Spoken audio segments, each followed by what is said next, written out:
Hello, everyone. If you like what I'm doing here, please consider subscribing, liking, and commenting. It would really help the channel out quite a bit. Thank you very much.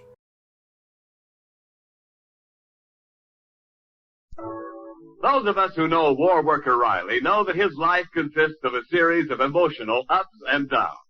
Last week, for example, Riley, after much effort, finally got rid of his wife's Uncle Baxter, his unwelcome house guest for the last 2 years.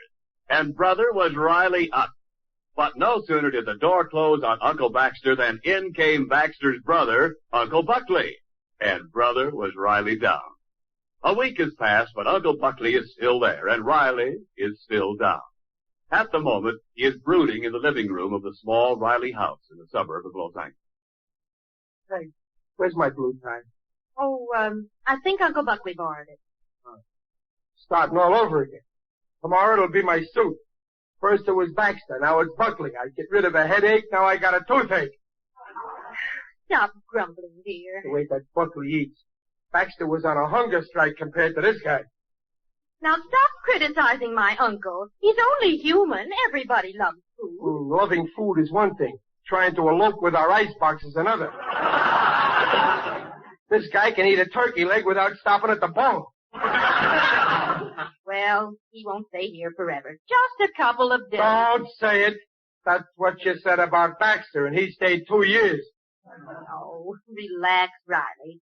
Here, I'll turn on the radio and you can forget your big trouble. We are facing political disaster, and I'm going to tell you why. No, you ain't, pal.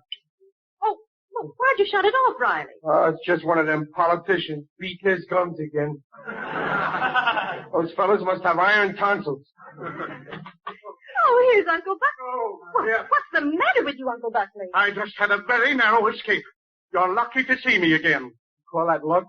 Riley, what happened, Uncle Buckley? Oh, I've been chased by a pack of ferocious manhunters. It couldn't be income tax collectors because you ain't got no income. I am referring to dogs, Riley, wild dogs. I beat them to the house by inches. For goodness sake, Uncle Buckley. Wild dogs, huh? How many? I did not pause to count them. Big beasts with long, sharp fangs. But what kind of a town is this where citizens can't walk in the street without being eaten alive by murderous hounds? Now, don't you start knocking the town. We got a nice little town here, and our dogs behave. They don't eat between meals. Which is more than I can say for some uncles on my wife's side. You see this rip in my pants? Correction, my pants. Lucky for you, I was wearing them instead of you. I thought my last hour had come. The rest of the pack was closing in with gripping jaws. And then suddenly... Hey, Pop, you should have been there. Uncle Buckley just got chased by a dog. One dog? Junior, my boy, kindly do not exaggerate. There were conservatively at least 10. Listen, Uncle Buckley, Junior ain't so hot at arithmetic, but he can count one dog. How big was it, Junior? Oh, just a little, Pop. A little pup. The animal was the size of a full-grown cock. Uncle Buckley, you didn't even see him good. You were skinning over our back fence so fast. I cleared the fence in one superhuman leap. And you snagged your pants on a nail skinning over. Well, that'll be evidence to prove my story in court. In court? Yes. Now, wait a minute. You ain't taking my pants to court. I am suing the city. Why? Supposed to have a dog catcher. Well, there is a dog catcher. Isn't there, Riley? Oh, a fellow named Johnson. Well, I just have the dog catcher removed from office. Gee, don't do that. Mr. Johnson is a good dog catcher. I'll have that incompetent discharged by this time tomorrow. Oh, yeah? How you gonna do that? Why, Mayor Petty is an old college chum of mine. Oh, Uncle Buck, don't get Johnson fired. Maybe the next dog catcher will be a nice guy like him. Don't worry, Junior. Don't worry. Uncle No Buck is talking through his hat. Johnson ain't gonna lose no job. I don't suppose you want to make a little wager, do you, Riley? I got $5 that says you don't know the mayor well enough to get nobody fired. That's a bet. I'll take care of it the first thing tomorrow. Now, Uncle My Buck. dear niece, I'm going to teach your husband a lesson. My honor is at stake. And $5.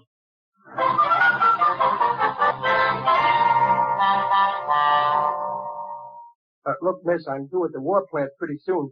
Can't Mayor Petty see me now? It's important. It's about a guy's job. Lots of people want to talk to the mayor about getting jobs. Yeah, but this guy's already got a job. He's the dog catcher. What's his name? Johnson. Don't you even know him? Well, believe me, the dogs know him. Why, when a dog gets lost in this town, he goes right down to the pound and gives himself up. Say, what time is it now? Goodbye, Buckley, old boy. I'll be the jet. Oh, thanks, Bert, old scout, and much obliged for that little favor. Uncle Buckley, so it's been you that's been keeping me waiting out here. Listen, Mayor Petty, How do you like that? He shuts the door right in my kisser. I'll let you know when the mayor can see you. No use waiting, Riley. Bert, that is his honor. The mayor has promised to fire Johnson. Uncle Buckley, if Johnson loses his job, every dog in this town will hate you, me included. My boy, I'd like you to pay that bet to me in large bills. 2 2s and a 1. Fine thing, getting a guy fired to win a $5 bet, sure. Well, it isn't the money, of course. It's the principle of the thing. See you later, Riley. Say, miss, how long's it going to be before Yes, sir. All right. The mayor will see you now, Mr. Riley. About time. Well. Come in. Fine to see you. Fine. Take a chair. Thank you. Pardon me a moment. Mamie, what was that matter the governor phoned about? His name is Riley. Chester A. 77 Blueview Terrace. Married, 2 children. Works at war plant. Registered voter, but he didn't vote last time. Mm-hmm. Don't know what his complaint is. Something about dog catcher. Yes, well, tell the governor I'll see him next week. Now then, Mr. Riley. Chet Riley, isn't it? Fine to see you. Fine. How are all the boys on Blueview Terrace, eh? That's a nice little district over there. Since I put in the sewer. Thanks, Mr. Mayor. That's the prettiest sewer I ever seen.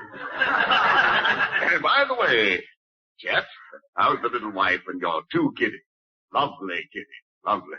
Ah, they're okay, thanks. Say, I didn't know you knew me so good. Why, Chet, all the citizens of this town are just like my own family to me. And by the way, I didn't see you at the polls last time. We missed you, Chet. Well, I guess I was kind of busy. Chet, it's the duty of every citizen to vote for the right man. When you have the right man in office, you can always be sure of getting a little favor when you need it. Now, what can I do for you? Well, Mr. Mayor, it's about the dog catcher. Say no more, Chet. This is the second complaint I've had this morning. Johnson's through. Wait a minute. I ain't complaining about Johnson. He's a great dog catcher. Huh? Yeah, you've been listening to a lot of scandal mongrels. Like that guy who just left here.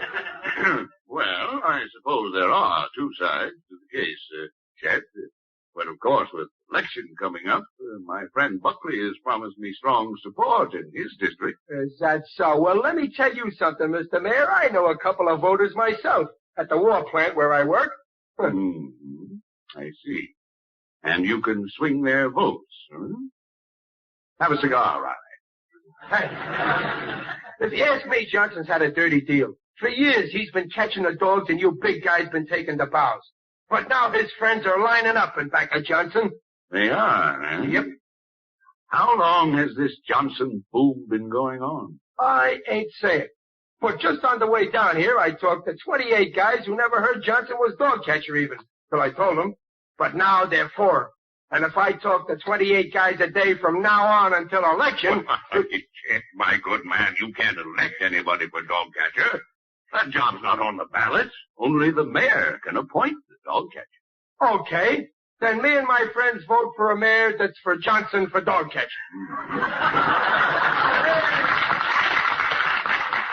I see. I get it, Chet. You might swing your votes to my opponent McHale at the election, huh? Well, I'll think it over. I think I can find a way to take care of Johnson, all right? Oh, thanks. Yes, sir. Mr. Riley's on his way out. Yeah, I'm on my way out. Well, if I don't hear from you, you'll hear from me. Say, now that I'm in politics, have a cigar. Why, that's the cigar I gave you. Yeah, I tried this brand once, but I can't figure no way to smoke it and still not be in the room at the same time. Mamie, 2 men have been in here this morning making an issue of the dog catcher's job. I suspect a political trick. Who do you think's back of it, Chief? Probably Johnson himself. That dog catcher wants to swing votes over to my opponent, young Joe McHale. That's insubordination. What are you going to do? I'm going to get Johnson up here. Listen to him with an open mind, give him a fair hearing, and then fire him.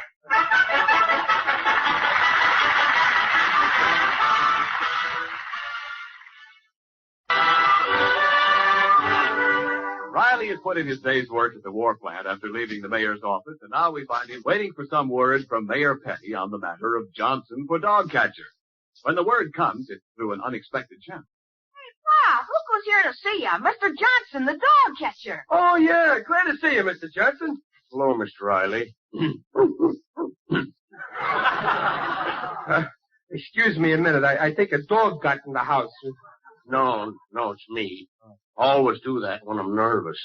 Get a catch in my throat. Oh, Mr. Riley, I come here to find out what you got against me. I got nothing against you. How do you mean? Mr. Riley, after you talked to the mayor, he got it into his head I'm out to vote the party.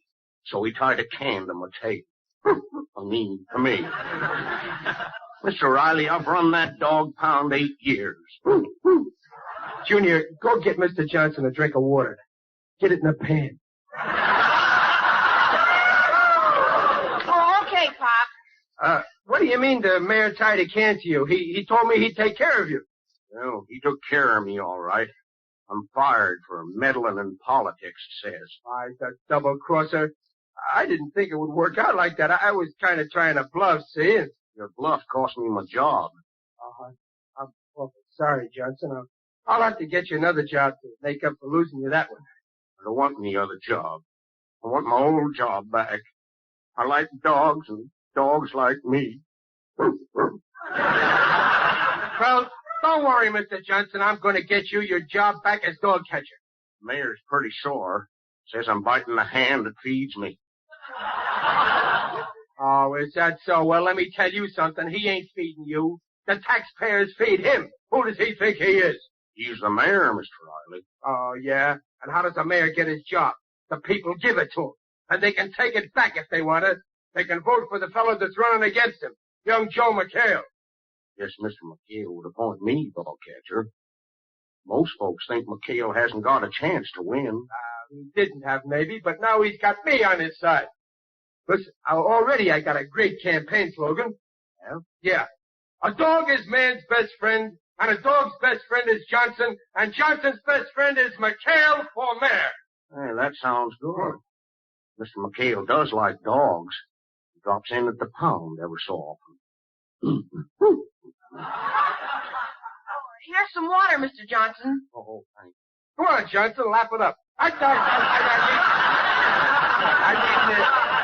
I mean, drink it. Okay, we start our campaign tomorrow night.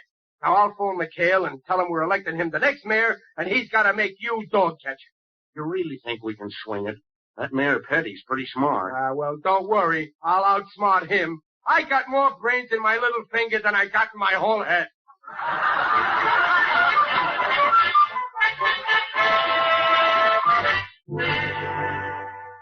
Look at Peg. Here's our ad in the paper. For Mayor, Joe McHale. For dog catcher, Ulysses Johnson. Able, honest, fearless. Mass meeting tonight, Mechanics Hall.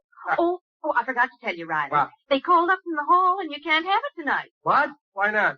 Well, the hall's been condemned or something. It seems the mayor ordered the fire department to close it till further notice. That's dirty politics, Pop. I'll say. Well, there's only one thing to do. I'll hold my meeting in the park. That's free.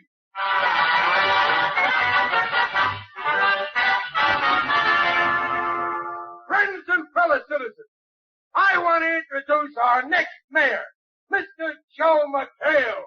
Fellow citizens. That's enough, buddy. Bring it up. Matter, officer, ain't we got free speech in this country? Not without a license. You got a license to make a speech here in the park? I ain't making a speech. I'm talking to myself. Can I help it if this crowd is listening?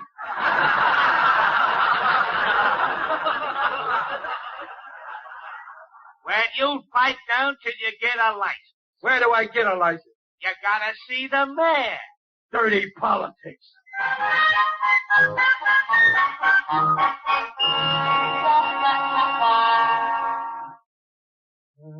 Guess it's no use, Riley. Tomorrow's election day, and we still haven't found a place to talk. The mayor's got 'em all sewed up. Ain't he, Mr. McHale? Yeah, looks like it. Petty's having a mass meeting of his own in the park tonight. Yes, sir. Listen, I got one of my most great ideas. If he won't let us talk at our meeting, we'll talk at his meeting. At his meeting? How? Mr. Johnson, you still got a key to the pound, ain't you? Yes, sir. You go down there and get the dog catcher's wagon.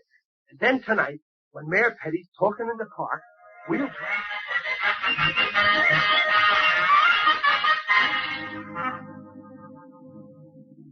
About as close as we can get without being seen. Gee, look at the big crowd. Okay, stop the truck. Junior, you back there with the dogs? Yeah. Okay, get out and get up close to the platform. Johnson, you get at the other side of the platform and I'll get in front. Take your signal from me. Mr. McHale? Yes, Riley. You hear the signal, Mr. McHale? Do like I said. Okay, let's go.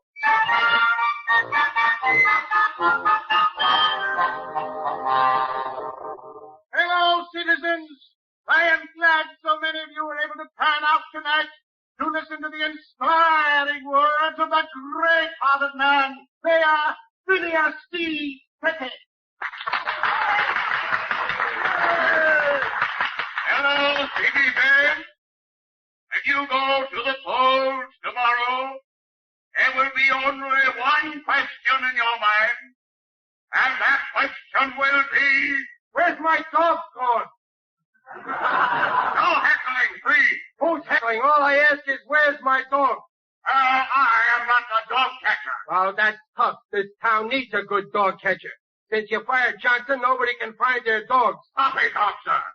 You've lost your dog. Go to the pound. They ain't in the pound no more. They're all over town. Ridiculous. Is that so? I bet my poor little dog is wandering lost in this park right now. This is a political trick. There are no dogs at large in our fair city tonight. I test you to let me call my dog. Go ahead. But be quick about it. This is a serious political meeting. Here, Fido! Here, Fido! Here, Fido! Here, Fido! I hear him. Here, Fido! Here, Fido! Here, Fido! Oh, dog food, huh? Listen to that, dog. Here, Fido! Hey, stop! Keep him off! Hey! Follow up for me, Jake! Watch the crowd! Fine, man, that guy is. Afraid of a couple of little dogs. Don't go away, folks. In a minute, we'll have a speech out of Joe McHale, our next mayor, who ain't afraid of no dogs.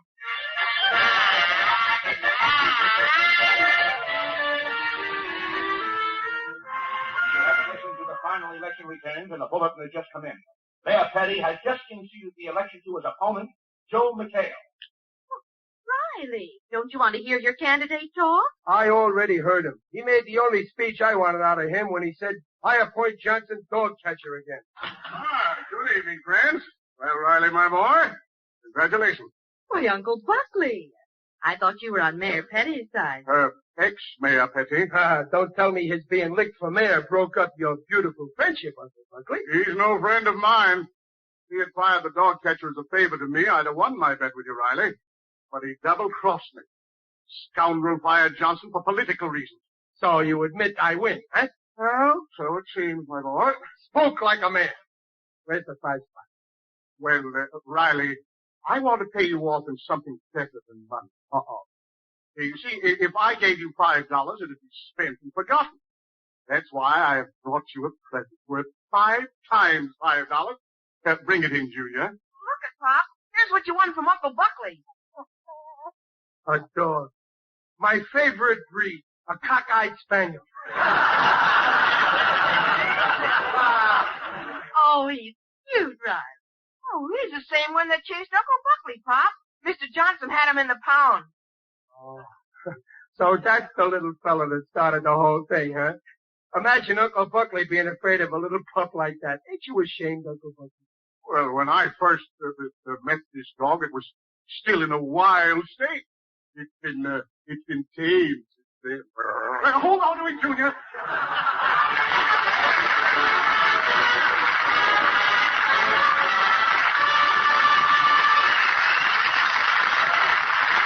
Don't go away, folks. As Riley says, it's wonderful to have meat back on the table. You're going to hop out of bed a little faster because there's good meat for breakfast. You're going to open up your lunchbox or sit down at the lunch table more eagerly because there will be more generous slices of meat in your sandwiches. You've missed that meat, haven't you? Your mouth has been watering for meat, and more of it. Well, here's something you may not have thought of.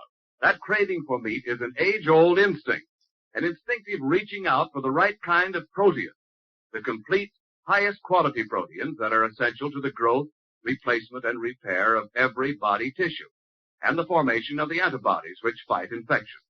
All meat, regardless of cut or kind, gives you the right kind of protein. Yes, now you can make meat your everyday, every meal yardstick of protein food, because meat measures up to every protein need. All statements regarding the nutritional value of meat made on this program are accepted by the American Medical Association.